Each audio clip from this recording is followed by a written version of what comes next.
All right, two guys go up north to hunt moose, and their pilot flies them into this remote lake and lets them off at the shore, and he says, now remember, when I come back in a couple of weeks, why, this plane will only hold one moose. They said, okay. So a couple of weeks later, he lands on the lake, he taxis up to the shore, and the guys are sitting there and waiting for him. They'd each shoot a moose.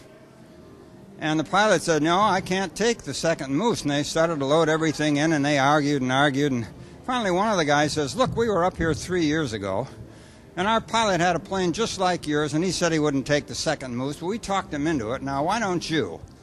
So the pilot thought about it for a while. He said, okay, come on, load it in. So they put the second moose in. They went way down at the end of the lake, started their takeoff run. They just barely lifted over the water, just barely cleared the trees at the end of the lake, and they went a little ways, and they crashed.